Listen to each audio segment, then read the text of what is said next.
Hello, welcome to a very special bonus episode. I'm Taylor Ford, your non-binary host based in Southern California. Seamstress by trade, silly little guy by trauma. Favorite flower? Iris before the storm. I'm going to go do a little bit of a summary. We've done 10 episodes so far, which is crazy. It's been such a great time, and I've really appreciated all the positive feedback. I know that a lot of my followers have been listening to it, and I really, really appreciate it. And it's honestly such a surprise to, hear feedback when whether in person or over the socials. I really appreciate it. So thank you so much to everyone that's been listening and telling me about it. I'm kind of just going to go over the past 10 episodes and a little bit of the other things that I've been doing in my life. I've been doing immersive experiences for as long as I can remember, and now I've been LARPing for almost a decade. So role-playing and, doing things with a bunch of my friends and just really getting into the love of immersing yourself in escapism and enjoying real life and the fantasy is just a big part of who I am and the people that I'm really drawn to. Let's go over a couple of the things. So I went to a couple of places that were Feed Me a Tale. I really love the Cauldron. I actually went again last night, and if you're looking for places similar to the things that I love, I highly recommend Blind Rabbit in Anaheim. It's a really intimate, cute speakeasy, very, very darling. The food there and the drinks are amazing, and you do need reservations in advance. You can kind of get walk-in if you go on a weeknight. So sometimes, since I live in the area, so it's really easy for me to be able to be like, hey, can I come for a date? That one's really, really fun. Highly recommend that. There's also, if you want something a lot easier, literally right outside, there's a place called Boxcar. That's a caboose train themed bar. And that one can get a little bit more crowded, especially because it's open to the public without needing reservations. And that's also in the Anaheim Packing District. So highly recommend both those places if you're looking for something similar to what I really enjoy about the Cauldron. Another place also in that similar area is Strong Water, which is a tiki bar. Very, very immersive. I could talk forever about it, but it's just mostly hyping it up about how amazing the staff and the food and drinks are there. Not really enough information to do a full episode about, but I do highly recommend that.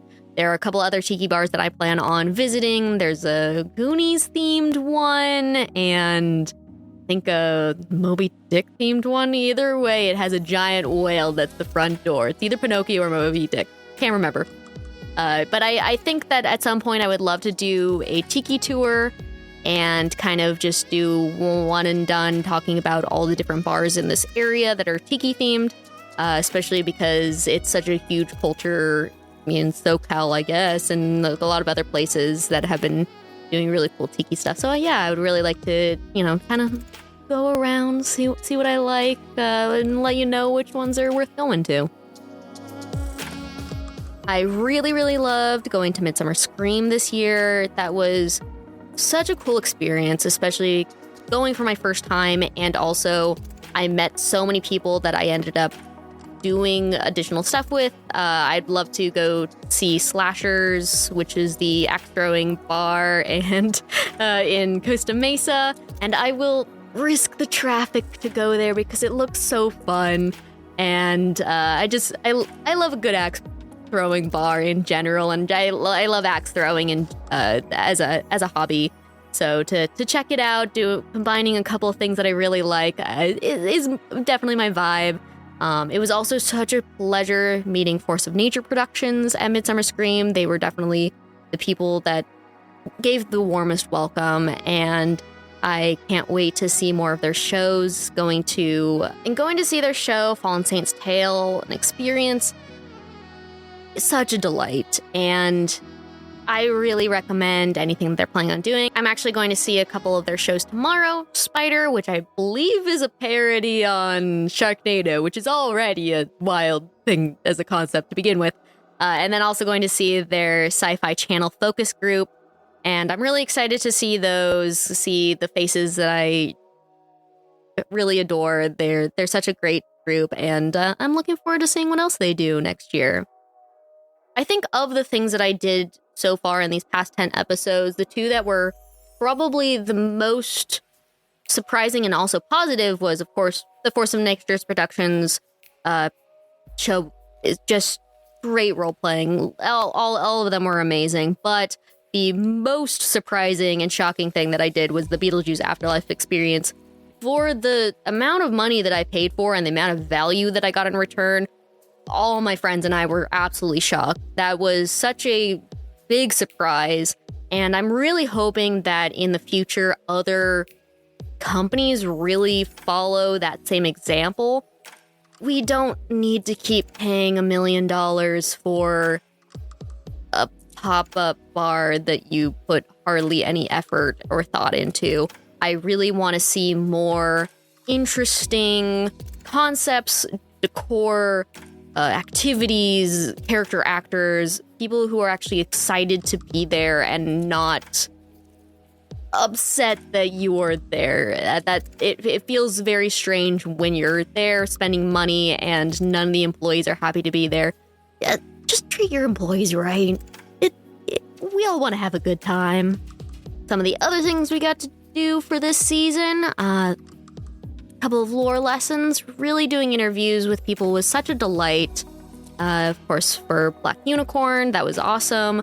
I'm really interested to see what they do in the future with the music production as immersive experiences.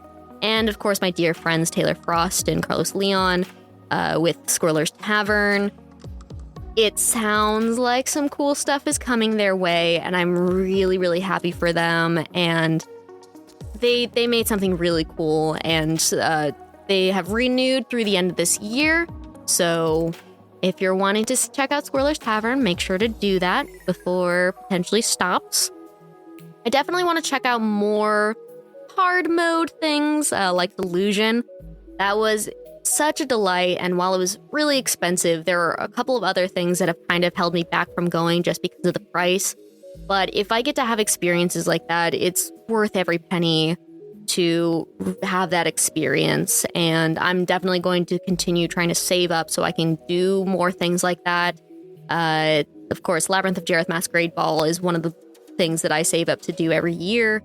And other things like Neotropolis, I will definitely be talking about that soon, because that's coming up in April and prices also go up soon. So get your tickets, planning on going. And then, of course, escape rooms. This was such a big thing as a concept for this whole channel. And I love escape rooms, want to do more of them. I think that the people that you do it with is so important.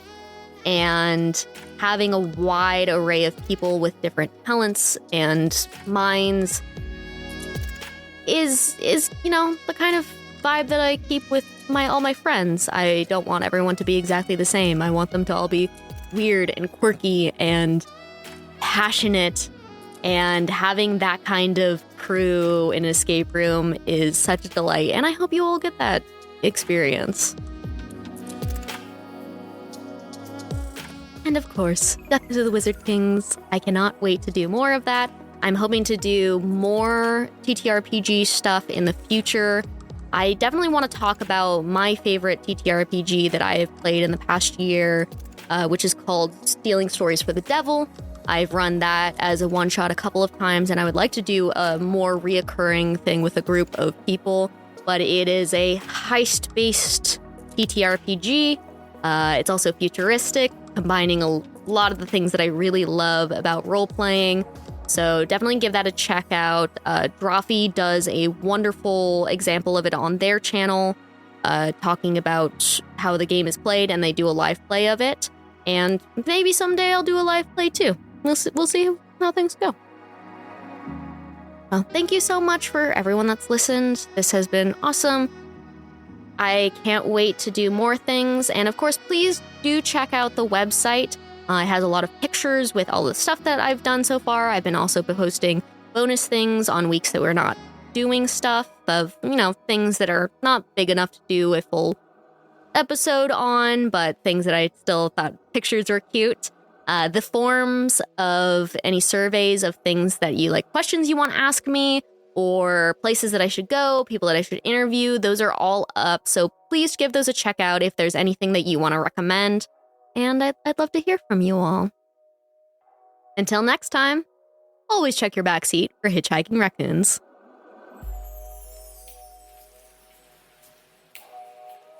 Everything's been recording this whole time.